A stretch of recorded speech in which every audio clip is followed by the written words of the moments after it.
Hello, friends. I'm delighted to welcome you to another conversation, deep and personal, on how to live a confident and calm life. I am Susan Axelrod, the confidence coach, and I am here with my dear friend and colleague, Nadine Searle, the calmer self coach and your cancer coach. Hello, Nadine. Hello, Susan. It's so good to see you again and be with you. Good to And see we're, you. we're going to be talking about one of my favorite things.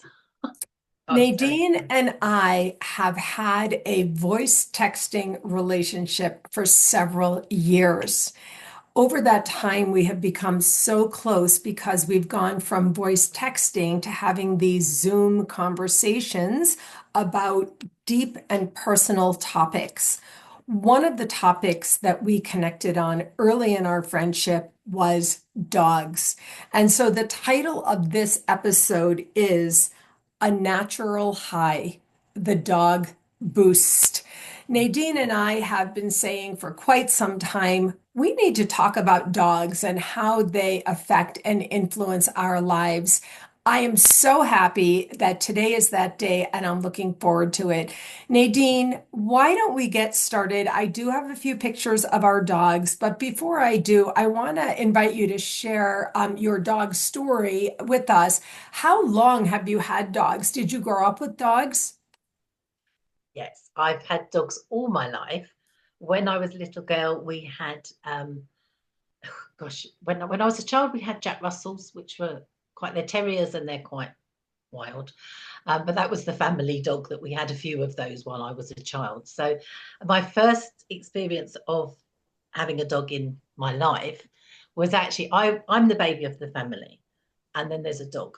So it's that kind of getting that pecking order right. I had a big sister, and then there's a dog in our life, and I saw myself in the middle of that. I thought I was a bit above the dog, and underneath my sister. I was in the middle, and that's not correct or in any shape or form, but that's how I felt. And what was quite funny is that the dog didn't think I was above him in that. The dog thought I was bottom of the pack. Yes. And so it led to quite a lot of funny situations. Like, for instance, my family would go, "Oh, you put the dog's lead on," and the dog would just not stay still for me. I could not control this dog at all because I was like, there was no respect. But hilarious. So that was my first experience of having a dog in your life. They're fun. They are what they are. By the time we got our next Jack Russell, I was a bit older. And I think at the age of about 11 or 12, I decided that this dog was my dog.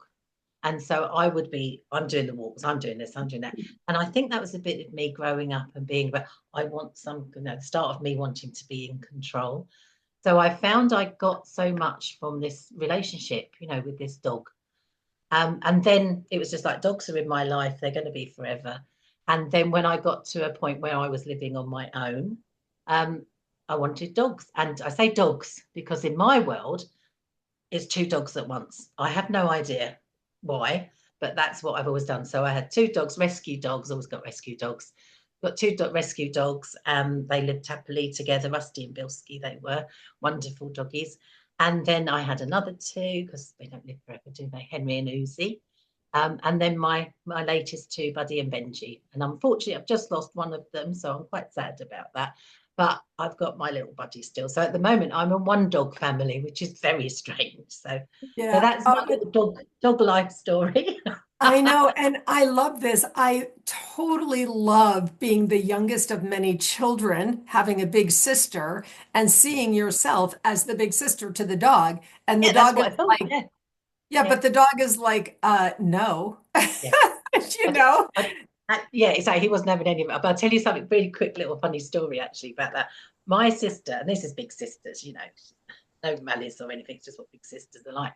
If anything went wrong, if she did anything that she wasn't supposed to do, she blamed it on me. And I got wind of it. It's just the way it is. And then, so I knew that.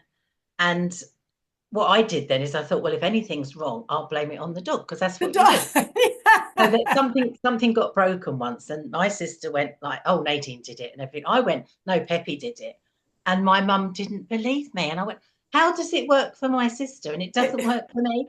I couldn't understand it. So there was a lot of, I think, having dogs in your life, especially as a child, you learn a lot, don't you? And that is a funny little story. But it's learning about, how things work and how you love and how they love you, and how things sort of work in that relationship terms. It taught me a lot about relationships. As you can tell, I got a lot of it a little bit confused. But over the years, you learn, don't you? And my mum always used to say, having a pet, doesn't have to be a dog, but a pet, teaches you about love. It does, unfortunately, at some point teaches you about loss. Maybe your first experience of something dying that you love. And I think, she was quite wise in that one. There's a lot you can learn. You learning how to care for a pet. It's practicing life skills, isn't it? How to love, and it's a different kind of love, isn't it? When we love our pets and our doggies. So Yeah, so true. I wrote teaches you about love and loss and to care for something outside of yourself. yeah, I yeah, also grew up with dogs. yeah, When I was growing up, we always had a dog, and I was a middle child of four. And but all of us did have to be responsible for the dog, for helping with the dog and walking the dog. And then as I got older in my in-between years, well, I met my husband in college. So the in-between years, I was already with him, but he was getting graduate degrees and I was working full time supporting us. And so we weren't able to have a dog at that time. But I noticed with myself that I'm always drawn to dogs. I think perhaps because of growing up with them and being comfortable having them in my life.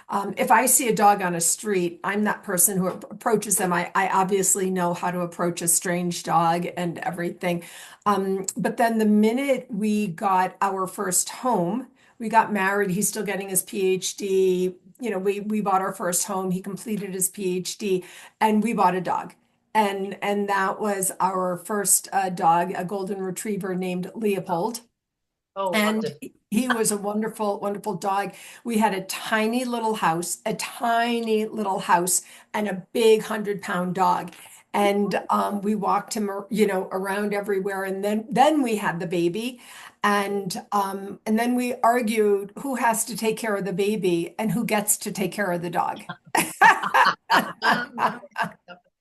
And I love so, it. and then the babies grew up with dogs as well. When you say teaches you about love and then loss, that dog sadly and tragically was killed by a car. Oh, And to tell you the truth, at that time he was about 8, I think. And I think it was the first time our daughters ever really saw my husband really cry and yeah, sob yeah. at that kind of loss. You know what I Mm, mean? mm. It really is. It's that kind of it's such a deep love, isn't it? And such a deep connection. And I know, some people don't like the term, but they are our children, aren't they? I haven't got children of my own, and I'm not saying the dogs replace that, but they're my babies and that kind of thing. So it does connect. And I think you're absolutely right to see, a man be so upset with a dog. I think they allow you to show emotions, don't they? You can show emotions over a dog. How many people will say I love you to a dog readily, but find it hard to say it to a person? It's that we can do Yes. that, can't we? And I think that comes from the way that the dogs love us unconditionally, don't they? They give us that kind of freedom, if you like, to just love easily. It's an easy, comfortable relationship, isn't it? And I think for men especially, and I know many men who don't cry easily, but they do over their doggies, and it's freeing in a way, isn't it? It's quite a lovely way to be able to be at with a dog. Of course I'm going to be upset. I mean, It, earlier from our early conversation, as you and I always do before we get on here, you said they connect with us on a different level, and it's a unique kind of love. Honestly, Nadine, stories abound of children who are lonely or sad or scared by their family upbringing yeah, circumstances, even if it's just their parents fighting, if it's not traumatically yes. devastating. Also, that though, and how a pet, and in this case, we could say a pet, a dog, or a cat. We happen to be dog people. We're talking about dogs today. How a dog will just be there for you. And this is one of the reasons I really wanted to have this conversation. I think you just really hit on it. That today a lot of people are scared, nervous, stressed, and dogs really can provide so many different kinds of outlets for you. The one we're talking about right now is emotion. And Nadine, I want to say that we've already laughed. One of the things about dogs is they make us laugh, right? They And do. Joyous, they aren't they? they're They're funny. right. Stories proliferate that where you just Yeah. laugh out loud. And they do. I mean, obviously, when you see dogs in real life, they do such funny things, and they're their own little people, aren't they? They have their own personalities, and there's just joy, isn't there? You can look at what a dog does. My buddy at the moment, he loves digging, and he just goes crazy. He will attack a stick that's in the woods, a fallen bit of tree. And I don't know what he's doing and why he's doing it. Some kind of instinct's doing that, but he makes me laugh, and it's so funny to see him. And he's always doing it, that's what he does. But even when you see pictures of dogs or something, a little meme or something, and it's a dog doing something, it just opens up my heart more than seeing it with a person necessarily. So to see a dog, I feel that my heart is open, and so that's open to all of the emotions, like you say, the joy, the fun, the love. It just pours out of me, when I see a doggy. And the same with the sadness as well. The emotions can hit in that way as well.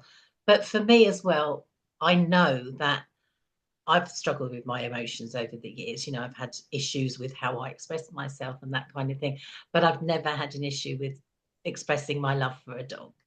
And that is a blessing, isn't it? And the I love that mean, we get back. Yeah. I know, honestly, I have chills Yeah. from that.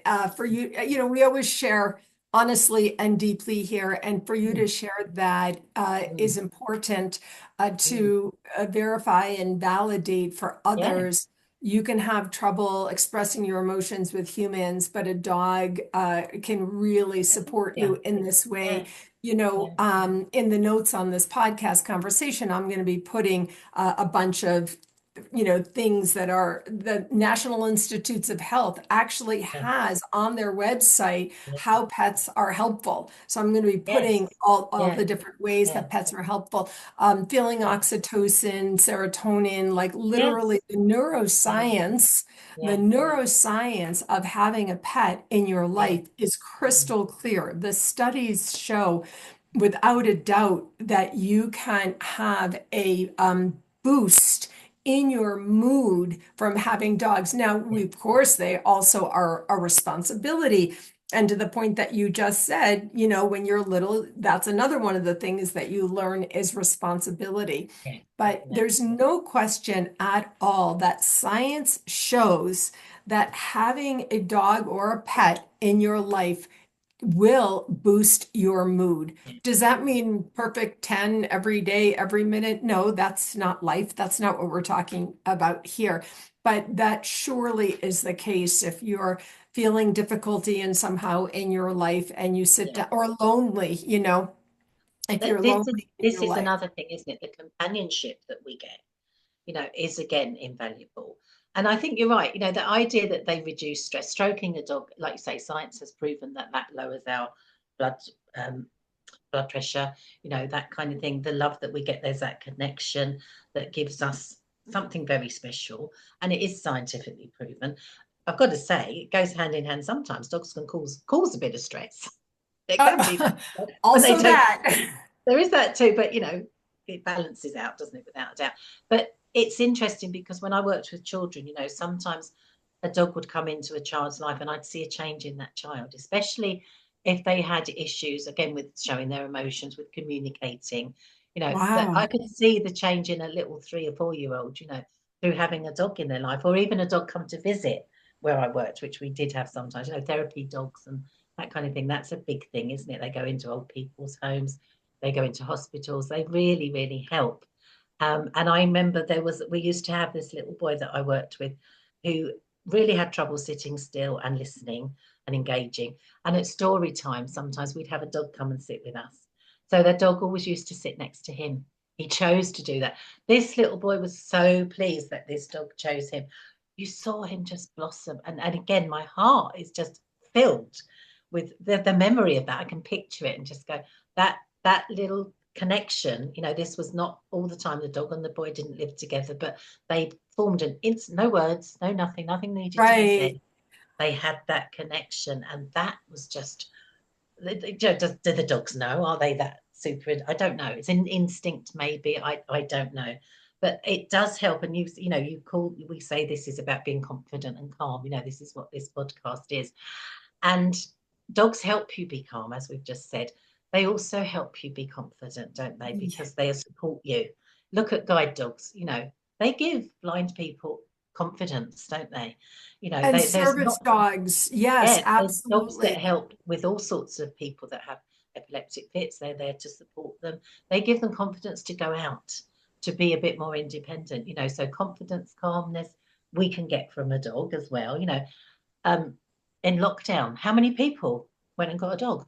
I don't know if Yes. that happened in your part of the world, but it certainly did Yes, where I live. definitely. Oh, Yep. we'll get a dog, and it did people so much good, and I just say they yeah, tick lots of boxes having a dog in your life, isn't it? Exactly. And also, we know there's programs with inmates in prison Yes, yes, where you're they're right. Yeah, bringing dogs yeah. in. Mm, We know there's real stories of children learning how to read by reading to a dog. yes, yes, There's just endless stories. yeah, Now, I have been traveling recently, and periodically in an airport, you'll see a person with a dog, a service dog, a therapy, a service mm, dog, just mm, available for people to pet. And yeah, there's no yeah. question, it's palpable. You can feel, Mm, in any airport, there's stress of all kinds, but you can feel when that person approaches the dog. yeah, And often it's a big dog and they're just sitting there or lying there on the ground and you just go up and pet it. I mean, this is really why I wanted to have this conversation. Now, I do want to say, Nadine, you did say dogs can literally lower blood pressure, but we did yes, acknowledge that they could also raise your blood pressure. thank you, thank So, you. in particular, I want to really make sure we get in here that for a mother or father, parent, whose children want a dog, but where the parents know we can't have a dog. We just Yeah, can't. It's just mm, not realistic in our lives. I'm going to end up taking care of this dog and so yeah, on. yeah, I want to say that most, I guess I would say most dog owners, let's see what you think about this, Nadine.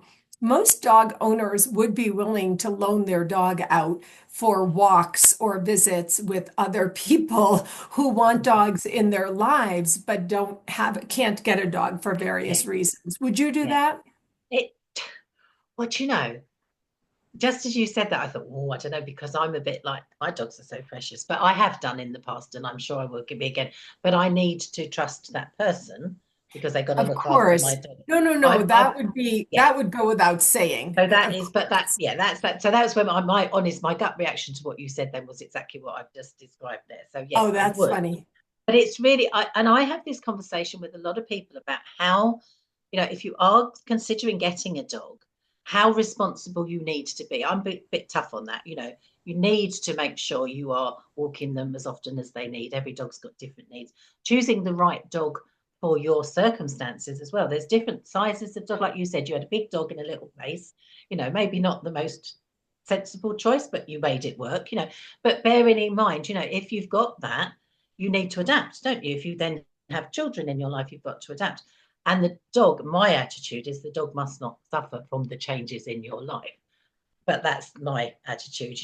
If you can't, because things change sometimes, we're in a crisis at the moment with money. Some people are having to give up their dogs and it must be Yeah. heartbreaking, but they're making a sensible decision. And I think, when you take on a dog, you need to think about the costs. You need to think about the time they take. You need to think about, you can't just have a dog and be out all day.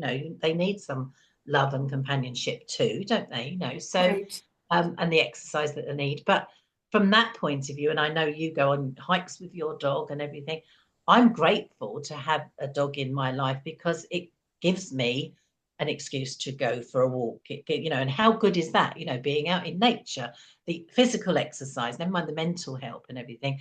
So recognizing that that is a bonus. But sometimes, I don't have the time. Sometimes the weather's horrendous. Sometimes I don't want to do it, but I do. So although it's a blessing, sometimes I don't want to. And some people they will go, oh, I can't walk the dog today. And to me, you've got to. There's certain things you have to do for a I'm dog. going to thank you for sharing your lifelong experience that has led to this wisdom. And I'm going to note that all these things in the podcast notes. And yes to all that and more. And I think this is a good time for me to share a little bit about our dogs to the point that you made. Nadine, can you see my picture there? Yes, I can. I Yeah, can. so How this lovely. is my dog, Mr. Yeah. Cooper. And And to the point, straight away, I'm smiling. I'm just going, oh, I want to tickle his tummy. exactly, straight away. And to the point that you just made, Mr. Cooper changed my life. Now, I had Coco before Mr. Cooper, but Coco I had when I had school-age children, a big career that where I was working full time. My husband had a big career, and he did not get walked as much as Cooper got walked. And and so that to the point that you just made, you need to know what you can handle with the dog. Yeah. This is a path near where I used to live, where I walked him every day, at least once a day, usually twice a day. And this picture really is like emblematic of the joy. And I use this picture, I keep it, this was from a few years ago, of pure joy. Mm, This is like the dog in the, and when I see this picture, it is simply pure joy for yeah, me. it And is. he It is is. just having the time. Having a dog, Betty White, the actress Betty White used to talk about this, gets you out. And Yes. that is, there is one mental health thing that can serve everybody. It's getting up and getting out. Mm. So I want to see if there we go. I wanted to invite you to share the story of Oh, these precious lovely. bundles. That is my two that I had before, the ones I've got now, Henry and Uzi, and that's in our garden, in a bit of our wild garden, I have to say. But they brother and sister, and they were just like scruffy, as you can see. But again, I've just looked at that picture, and my heart is just going, ooh, I just loved them so much, and they played together all the time. They were so funny. Mm. And really they gave each other a lot of companionship, but they also, they gave me a lot, obviously, as well. But it is and a point I make, because I said I always rescue dogs. Sometimes they come with their own sets of problems, and Ah, so again, to commit to the training that needs to be done. And I'm not saying just training the dog, the training that we need to handle dogs as well. That's another bit of commitment, isn't it? and huge. um, and something, when I look at these two as well, they were great conversation openers. You talk about loneliness. I mean, when I used to walk these two, and around the woods that I have luckily close to me, that I used to walk them all the time, they would be running around like wild things. They didn't walk to heel. They ran around. It was fine. They were safe and they were having a wonderful time. And they literally would be so funny that people would come and say, "Oh, your dog, like he's," and one of them especially he used to think he was a squirrel. He'd climb up trees after a squirrel. And Oh people say, my "I've seen gosh. your dog, he's climbing a tree." And I go, "Yeah, he doesn't know he's not a squirrel." So it's wonderful. You talked about loneliness earlier.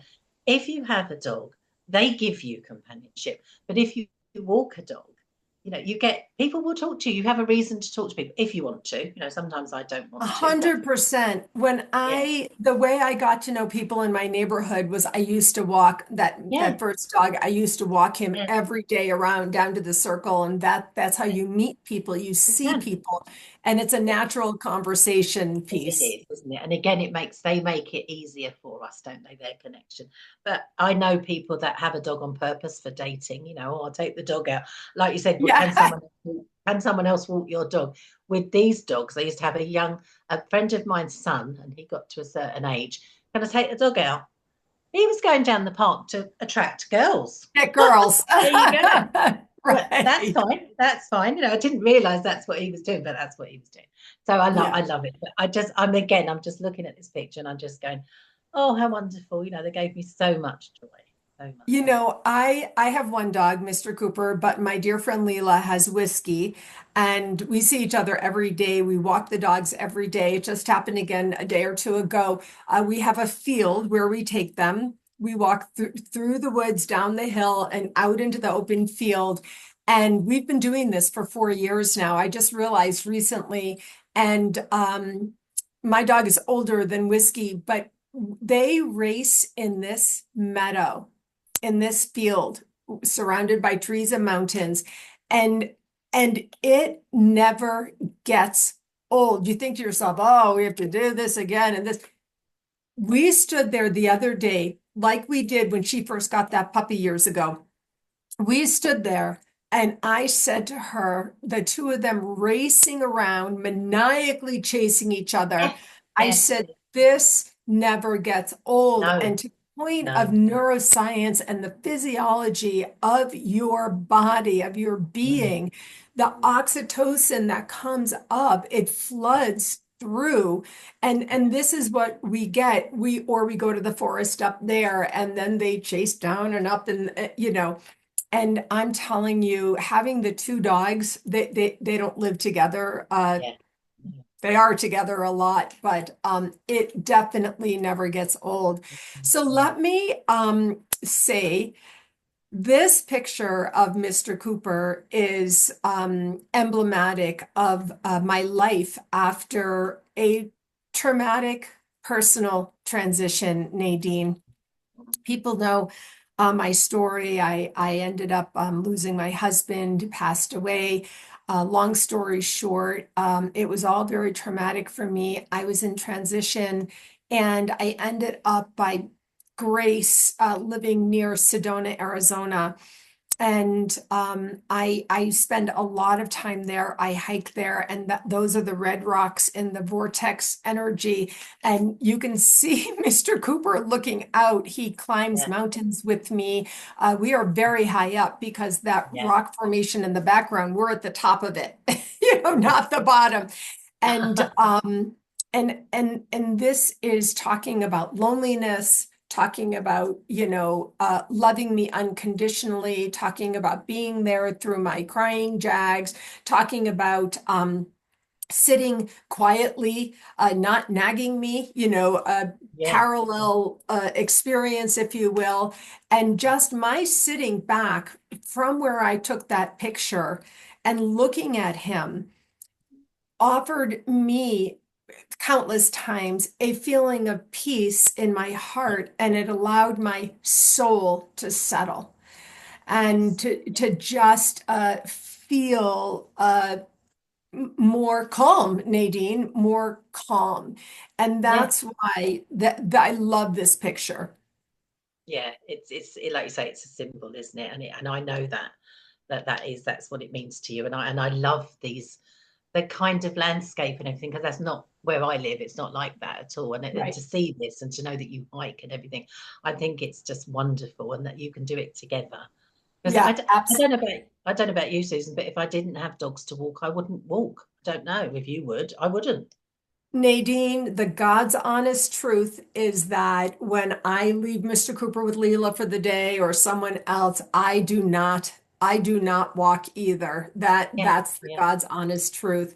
So yeah, here are this beautiful yeah. couple. Tell us Mm. about these precious Oh, animals. Look at those faces. I know, but I wouldn't melt. Say that's what I say to that picture. They look so heavenly, but they're little And rascals. innocent. Yes, exactly. But that's my Buddy and Benji sitting on the stairs. The front door is not far away from them. They're sitting there waiting for someone to arrive. So it's like little angels. And they're brothers. They're my latest doggies, again, rescue doggies. But I didn't get them till they were nearly a year. And they did come with their own set of problems. So training was massive. I've never spent so much time and money on training as I have with these two. They're not Interesting. they're not perfect, but it's, so I did what they needed. I don't know what had happened before I got them, but there was issues. But look, they're just beautiful, wonderful little things. I mean, Um, you did something because look at the two of them like angels sitting there on the steps. They look like that, yeah, they look like that. But again, you just seeing this picture, never mind when I thought I've got to take a picture of this because they look so lovely. Just seeing that picture, I'm feeling it. But in the moment, you just want to cuddle them up, don't you? You just want to go, oh, you're so beautiful. And that's what they're like. But that was definitely like they're looking at the door going, when's she coming? They're waiting for somebody to arrive, which is lovely. That is so good. Now, to the point that you just made about how you want to just bundle them up and cuddle them up, how adorable they are, versus other negative feelings. This is one of my pictures. You just said, you wouldn't walk the way you do if you didn't have dogs. And I Yeah, said, without a doubt, I agree. This picture is from the winter whereby I walked Mr. Cooper multiple times a day. I set a goal years ago, which I have on average met for the last few years, to walk a 5K a day. So yeah, 5K is 3.1 miles. it's a lot. And it's a lot, but it's really not that hard when you get out multiple times a day and walk. And so this was one of those days. I remember the day exactly. You can see me taking the picture. I'm in a Yeah, long coat and yeah, it was cold and it was later in the day already. I had already been out probably at least once, probably twice. This was late in the day and he's alone, Nadine. I only have one dog. yeah, I don't yeah. have two dogs to keep each other company. So he gets bored. And also, I know it's better for me. I live alone. Yeah, So it's better for me to get out mentally, yes, emotionally, yeah, physically, yeah, spiritually. And so yeah, this was one of those days you can see the mountain in the background covered by the clouds, and it was cold and windy. This is a park called Buffalo Park in Flagstaff, Arizona, where I live. And it gets windy there because it's like a yeah, plain, the yeah, mountains are far away. And this was one of those times that was not fun, Nadine. I was in my house, I was warm, and I was like, oh God, I have to get the dog out. But Nadine, to the point that we're talking, which I hope people who are watching or listening to this will really take this in, the thought transformation of, I know without a doubt that when I get out there, I feel better. It serves my body, it serves my mind. You even said it lowers blood pressure, etc. yeah. And even on this day, I mean, look at how gorgeous that is. And look at Mr. Cooper. Mm. Whoops. Look at him here, like He looks having a divine, ball. doesn't he? Yeah, yeah. He's He just doesn't mind. Yeah, he doesn't mind, does he? Yeah, exactly. He doesn't mind at yeah, all. And so I really wanted to say, yes, it's all good. And yes, it can be challenging. And to yeah, that point, I want to bring up this precious soul and invite you to share your recent experience, which yeah. is also what happens with dogs. Yeah, yeah, this is my little Benji sitting there again looking like an angel. He just had a haircut, so he looks lovely. Looks like a Yeah. little puppy. I always used to think after he's had his haircut, he looked like a puppy again and felt Yeah. like velvet. I couldn't stop stroking him after he'd been to the groomers because he was so smooth. He was like velvet. But that is him there. And unfortunately, that was just about the time that we had his diagnosis, that he had cancer in his jaw. It was eating away at his jaw. And unfortunately, it did spread and it affected his nose and his mouth and everything. So we had to say goodbye to him about a month ago, I think it was actually. So, and again, that's part of loving a dog, isn't it? It's part of it's our responsibility. It's part of what we do because it's how we love them. But it just comes with that sadness. And I know some people say, "Oh, I couldn't get another dog because I can't go through that again." I can. I Yeah. will. another dog. I'm pacing myself. I quite often rush into getting another dog as a knee-jerk reaction to the sadness. But I'm now a one-dog family, and giving all my love to the one that's left. But I just feel there's a little bit. I don't know how you felt, and you've probably been through it, and a lot of people have. It's almost like it's how you love them, ending their life as well, making that decision. Tough as it is, it's part of the love that we do. And in some ways, I think might be a bit controversial, but there's some ways that I think it would be really good if we could do that for the people we loved as well when they're suffering and we know that their time is not going to be the best. And that's I got to that point with Benji, he was suffering and I wasn't going to let that carry on. And as a dog owner, I could do that for him. I can't do that for people that I've loved in the past. So that again, maybe that's another subject and It's it's a not bit controversial to controversial. me But because when I had to put down Coco, it yeah, was the first adult dog I had to make that yeah, well, Howie, my husband and I had to make that choice about. And I remember the beautiful blessing. Our dear friend was our veterinarian and how he kind and what an amazing experience it was, devastating though it was. I sat with him before I took him in the back seat of my car, sobbing my eyes out. yeah, And to the yeah, point that you awful, just yeah, said, when you own dogs, or cats live a lot longer, but when you own oh, dogs, you know you're going to lose them. And yeah, that's yeah, part of yeah, that, yeah. that deep and abiding, It is. beautiful connection and relationship. So it's not controversial to me at all. I wish we could put down humans the same way when you know that they're suffering. Yes, yeah, I did want to just before we end, I want to bring up something that you said, Nadine, which was, I will always have dogs.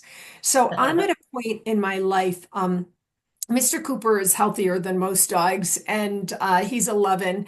And I wonder to myself, a few more years, probably a few more years, maybe several years, I don't know. And I wonder to myself if I would get a dog after that because you have to make arrangements to yeah, travel, and it's yeah, hard, and you have to pay a lot of money, yeah, but I also have another friend who said to me, I will never be without a dog.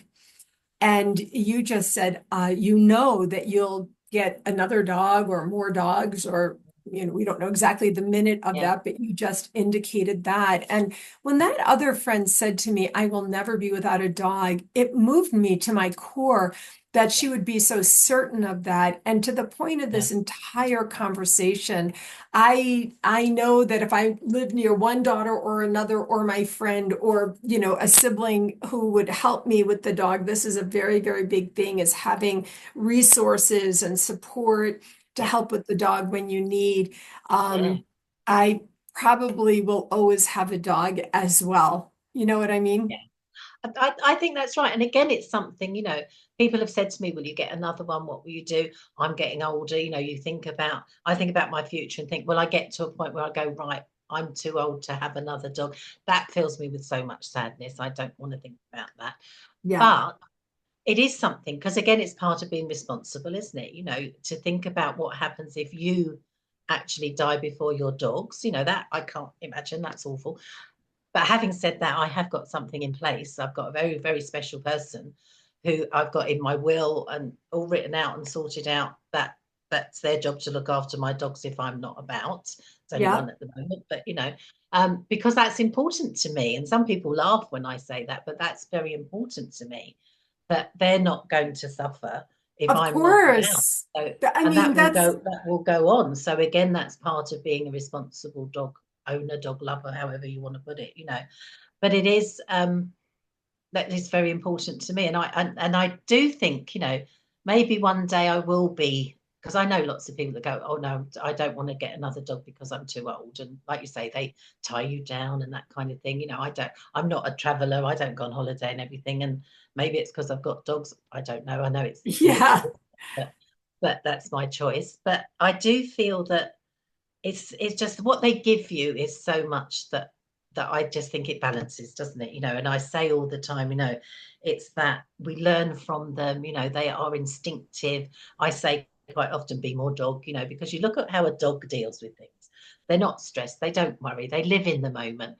They do love nature. They support us. They show us the way sometimes, don't they? And you said when you were really sad, your companionship and your empathy, I think you got from your dog. They are caring for us as much as we care for them, aren't they? Yeah. And when I was going through my cancer treatment and everything, my dogs were there for me. Unconditional love, totally, sitting there with me when I needed. They were a reason that I dragged myself out for a walk every day. I think of the whole of my treatment, which was about 2 years, I think twice I didn't manage it. But they got me out, even if I dragged myself out. I'm so grateful for them. And then just sitting with me when I felt rotten, just being there, like you say, when you just that sometimes that's all we need, isn't it? Just a person, an animal, to sit with us. They give us so, so much, don't they? And I just, as you can, yeah, I couldn't be without them. So I mean, they're there. I They're there. honestly, my life is such that I didn't have to put it into my will or my estate plans because I happen to have two children, Yeah, and a yeah, friend and even a sibling or two who I know without a doubt would take in Mr. mm, Cooper. But I know many, many people who have made specific arrangements yeah, in their yeah, estate plans. yeah, Dogs in that way cannot take care of themselves. And yeah, so they give us the opportunity to responsibly consider yeah, their yeah. future as well as ours. Well, my friend, this was so good. Thank you. I'm so sorry about the Thank loss of you. Benji. Oh, I And know. I know it's emotional Yeah. and difficult, Mm, and but I'm so glad that we had this conversation. And I yeah, invite people to tune into this conversation again and really listen to the lessons learned and the benefits gained, and also the difficulties and responsibilities are in there without a doubt, as with any relationships. So thank you very much, my friend, and I'm already looking forward to our next conversation. Thank you so much, Susan. Thank you.